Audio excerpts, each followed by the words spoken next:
All right, so we just watched a video about Ashes of Creation and did some comparisons to Star Citizen and started talking a lot about where Ashes of Creation's like game design is very clear. It sounds good. It sounds well thought out.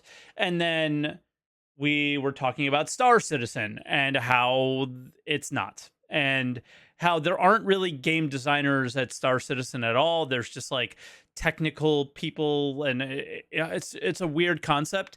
And this is a video called "How to Become a Game Designer" from Game Maker's Toolkit on YouTube, and basically a former game designer at CIG linked it to me to say, kind of help me inform me on what it means to be a game designer, and maybe what it means to have good game design. And yeah, I'm kind of interested in this. So maybe you guys would be too. So I figured maybe I'll share it with you. If there's one question I get asked more than anything else, it's this: how do I become a game designer? I get emails from kids and teenagers and people bored of their jobs who would love to turn their passion for games into a career and be the ones who actually design the mechanics, systems, and levels that I talk about on this show. Unfortunately, I'm not really equipped to answer this question. However, I do have some contacts who can help. So, over the last month, I've been talking to an enormous number of game designers, level designers, employers, recruiters, educators, and students, all in the hope of answering the most fundamental questions about getting into the biz as a designer. Starting with the most important question of all: what does a game designer actually do? The answer to this question is going to depend entirely on the size of the studio, the type of games they make, and the structure of their teams. Because depending on where you work, the design role might be a very general position or an extremely specialized one. On a very small mobile game, for example, the game designer might be responsible for every aspect of design. But on a larger title, the role is likely to be split between game design and level design. Go even bigger, and those roles might be split up even further. There are gameplay designers who focus on second-to-second interactions, and systems designers who look after overarching concepts like progression. And the system designers is who we've seen on ATV or ISC or whatever. Dan Truffin, for example, is a systems designer, apparently, and not a game designer. So yeah, this big breakdown is going to be really helpful, I think. Level designers might be split into quest designers and open world designers. You might have narrative, UX, economy, and technical designers who are a bridge between design and code. There's no saying how specific these roles can be. On Red Dead Redemption 2, there were people who focused exclusively on designing systems for the horse. But okay, what do these people actually do? Well, if we look at game designers, their job is to come up with ideas for mechanics and systems. If those are approved by the creative leads, the designers will create detailed design docs and asset lists to help programmers and artists turn those ideas into reality. And these are the things that we used to get that we no longer see from CIG, because these design docs are often changed by the time we get to them actually implementing it. So their on-paper design never ends up being what it is. And I imagine because the person on top has changed his mind about what a priority is, unfortunately.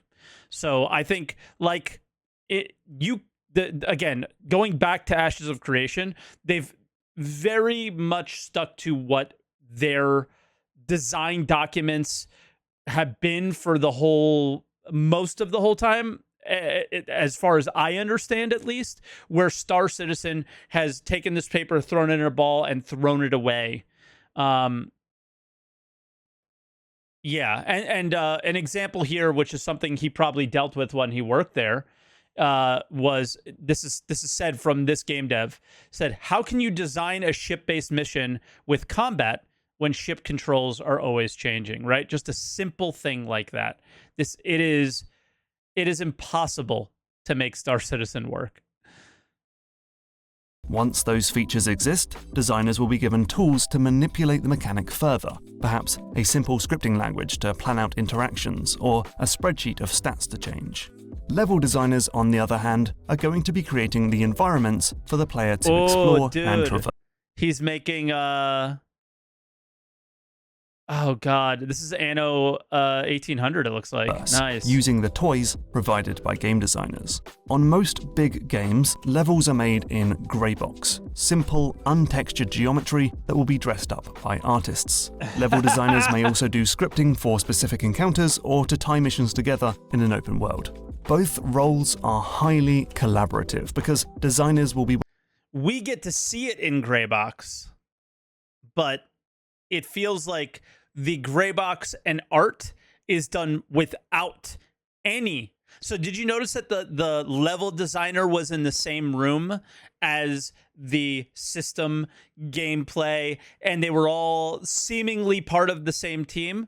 Do you get that feeling from Star Citizen? I do not get that feeling from Star Citizen at all. I get the feeling that each team just does their own thing without necessarily communicating to each other. That is the feel I get. I don't know what happens there, but that is absolutely the feeling that the finished product provides. Yeah, they could literally be in different countries, you know? Working closely with artists, animators, programmers, writers, and others to turn their ideas into something pretty and playable. And highly iterative, as ideas will be endlessly tweaked and changed in response to playtesting. Okay, if that sounds interesting to you, let's ask the next question. How do you become a designer? Okay.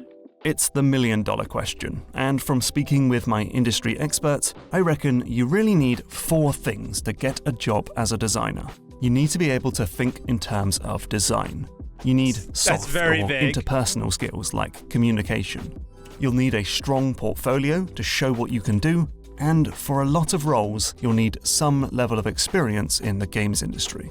I'll come back to the first 2 when I'm talking about interviews. Okay. But for now, let's chat about portfolios and experience. This is for all you armchair guys out there. I got from pretty much everyone I talk to, it's this: make stuff. Show people that you have the ability to design a game or level and then put that together in a portfolio.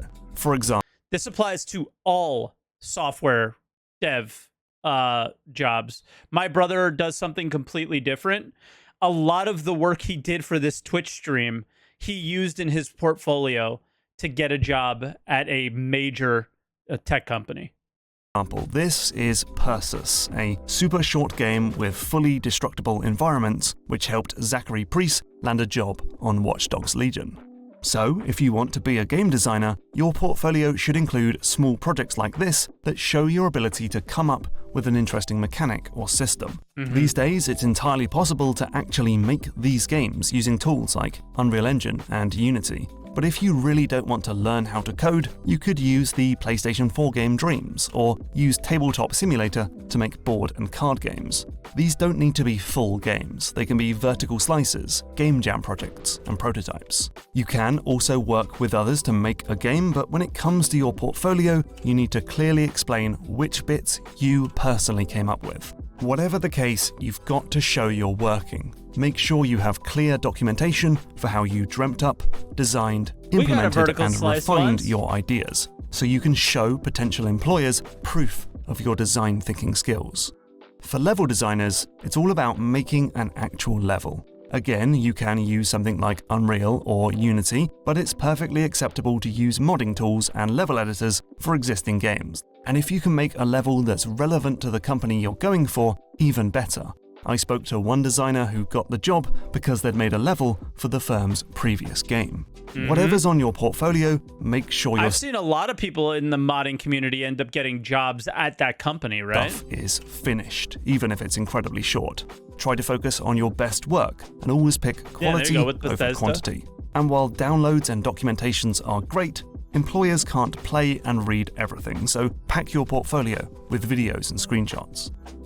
Now, let's talk about experience. While some studios will absolutely have entry-level positions for design, they're uncommon and highly sought after, so you can boost your chances of getting hired by getting experience in the industry. One way to get this is through placements like internships, trainee positions, and work experience posts, which can absolutely turn into full-time roles at the company if you do well. Another common approach is to start in quality assurance, or Yeah, a QA, lot of people do or that. game testing. This gives you experience in the biz and a first-hand look at how studios operate. Again, it's not uncommon for QA testers, especially those embedded in the development team, to impress their bosses and get moved into design roles at the same company. But remember that QA is a vitally important role in of itself and shouldn't be seen as just a stepping stone to design. Perhaps the best advice is to remember that your first Bugs job in that probably game. won't be designing games at Blizzard or Bungie. You can't be picky at this stage, so get experience at places making mobile games, or kids games, or even gambling games, before making the leap to the studios making your favourite blockbusters. Now there's one pretty stellar way to get both a portfolio and experience, and that's university or college. In 2021, there's a huge number of courses for game design all around the world, like They always make fun of the school that's here in Orlando, Full Sail, for some reason. Everybody makes fun of that school, but I think a lot of game devs go there, Japan right? in Washington, Teesside University in the UK, Breda University in the Netherlands, and RMIT in Australia. If you take these courses, you'll be taught game design theory and enough programming to get you started by people with industry experience. You'll make a strong portfolio of work using your end-of-year projects. Persis from earlier was actually Zach's project at Staffordshire University in the UK. You'll also get to meet friends to build games with, and you'll make connections in the industry, and you'll often get access to work experience posts and graduate positions. This is a strong and increasingly popular route into the industry, but almost everyone I spoke to, including the lecturers themselves, warned that the college diploma itself isn't the important bit. No, Instead, it's about never in making the software most dev. of the opportunities and connections you're provided, and it's about having the time to really focus on building out your portfolio. So ultimately, a game design degree is not a guarantee of a good job in the industry. And it's also definitely not a requirement for many positions, which is good because depending on where you live, university can be an expensive proposition. Honestly, it's like one of the more progressive job positions these days. It pays really well at times, I guess, when you get into certain positions, and is more modern and is like a thing that people actually want to do, yet it doesn't require this higher education like all these other stupid jobs do. If you do decide to study game design, make sure you research the school carefully. Look at who is teaching and their credentials and experience. Look at which studios the university has good connections with and where graduates have ended up.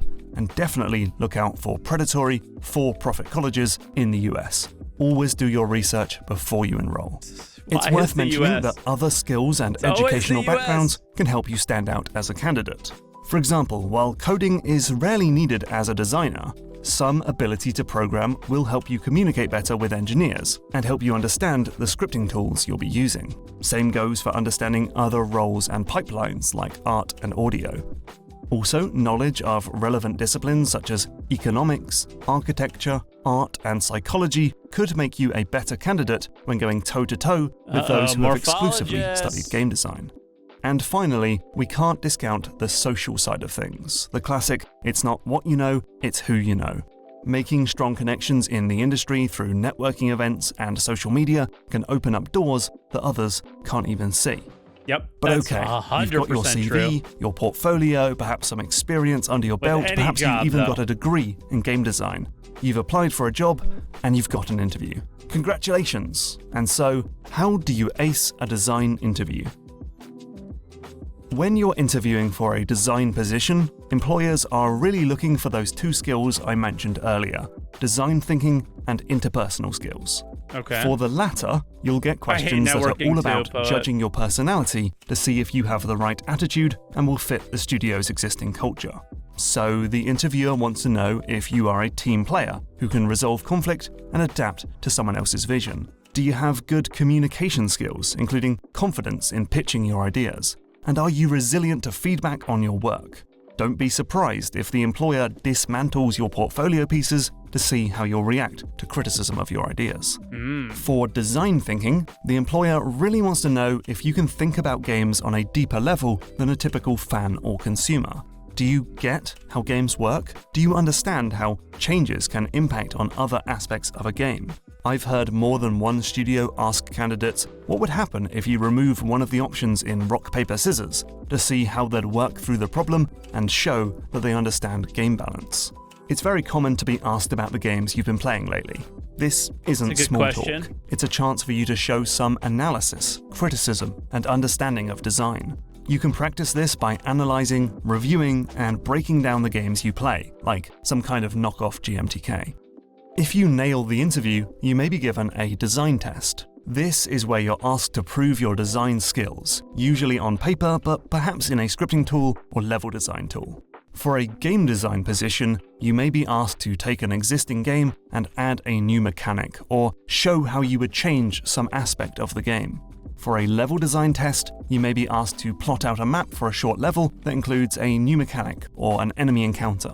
This will usually involve the studio's existing games, so be familiar with their back catalogue. These can be pretty stressful, especially if you're asked to do it on-site at the studio and if it's under a time constraint. So I've included a link to a great GDC talk about what to expect from design tests. Just my brother telling me like what he had to go through to get these jobs is so nerve-wracking and scary. I have to do similar things in the casino industry. You basically like have to deal to your peers. They know they can critique every little thing you do, they know every tiny mistake you make, every big mistake you make. They purposely try to make you make mistakes and make you flustered, things like that. But in no way does that compare to the experiences that I think, hey, design this thing in front of me. Like, what? That's insane. To help you prepare. Now, if you don't get the job, that sucks. Make sure you get some feedback so you can improve in the future. But if you do get the job, hooray, you're in the industry. And so the question to ask is game design a dream job? If you follow gaming news at all, you'll definitely have seen some headlines that might put you off the games industry. Look at these post-it notes, I love this. Working in game development can involve crunch, which is when you work extremely long hours before major milestones. Game studios frequently have mass layoffs or full-on studio closures. Game designers may receive threats and abuse online, and there are even stories about sexual harassment in the workplace. And it's certainly true. Game development is volatile, extremely hard work, often thankless, and not as diverse, or as inclusive, or as safe as it needs to be. But when I posed these issues to people in the industry, they told me that while these problems exist, they should not discourage you from joining the business, and that strides are being made to improve these practices across the board. You can also protect yourself to some extent by carefully researching studios before taking a job to see how you'll be treated. Like, we don't see the day-to-day in Star Citizen at all. And you know what? Here's my if I can give Jared any feedback with the video content over the last few years, we've never seen a look into, like, you know what it would have been really fresh and really rewarding for and an actual look into game development? How was Siege of Orison made from start to finish? How many people were involved? What did the process look like? Instead of just getting two devs to stand in front of their webcam and talk about all the cool things they did, as much as I love those two developers personally, they're probably my two favorite people at the company, I don't think we're actually getting the full story. Just by watching this video and seeing all these people like whiteboarding things and they're standing up and they're talking and it looks like, and you see all these different, this guy's from art, this guy's from this, and they're all talking to each other. Is that what happens at CIG? Because again, when I started out this video and we talked about, it feels like everything's so disconnected, it feels that way, but I don't know if it is or if it isn't. I don't think it's something we can do until they end up officially in the UK studio, but it would be actually exciting to see an actual process of something cool being made. I think the only two examples that would work because of the way Star Citizen is making this game would be the maybe like the derelict reclaimer, since it has a mission, it has design, it has art, it has sound, it has everything, right? Then you have the Siege of Orson or another like Jump Town or something like that. Like the process from start to finish, like a little bit of a documentary style thing, I think would be so much better than a Star Citizen Live. Give me a 30-minute documentary on how one of the features that we've been playing was created. You know? Yeah, like it seems like it's just Luke and Elliot. Or when you have an SEL, you have literally one guy sharing his screen. Like that is development, you know? It just doesn't seem that way. Glassdoor, and talk to former or existing employees. Another challenge for game development is that you may not have opportunities where you live. There are few game developers and even fewer game design courses in places like India and South America, for example. So you may need to move around to get the best jobs, but you could potentially get experience in small studios where... Dude, this is something that goes for everybody. You need to be willing to move to get a good job, I think. A lot of people are not. Like I took a massive gamble and moved to Florida. It was the best decision I ever made. You currently live. But then again, it's worth remembering that you don't need to work at Ubisoft or Rockstar to remote be work a nowadays, game designer. yeah. The thousands of indie games released every year are proof that individuals, tiny teams, and small companies can put together games without industry involvement. And I promise you that the solo designers of Axiom Verge, Stardew Valley, and Gunpoint had way more creative control than the dude working on Red Dead Redemption's horses. Of course. That's not to say that this route is any easier than getting hired, and it's not a guarantee of making a living wage, let alone becoming a millionaire. But maybe this is how you want to be a game designer. For now, that's a whole other video. So hopefully that helps. If you want to become a game designer, you should make stuff, do game jams, download modding tools, practice your design thinking skills, make friends and connections, and maybe get started with a different role, or study game design at school. It's a difficult and competitive industry to enter, and it will be different for every company on the planet. The advice in this video is the best, most general advice I can provide, but it's not going to apply 100% to every person. It's also a job that's not without its challenges and hardships, but it can be a very rewarding career. You won't just be playing games, you'll be helping make the experiences that the next generation of players will be obsessing over. A huge thank you to everyone who helped me with this video. I couldn't have done it without Steve, Emma, Peter, Sean, Vicky, Richard, James, Yasmin, Nick, and so many more. If you're a game designer in the industry and have advice to share, please drop it in the comments below, and I'll pop a heart on the best stuff. Nice. That was really good. I think it's important to get an understanding, because I think most players that play Star Citizen, just with the nature of their open development and how they share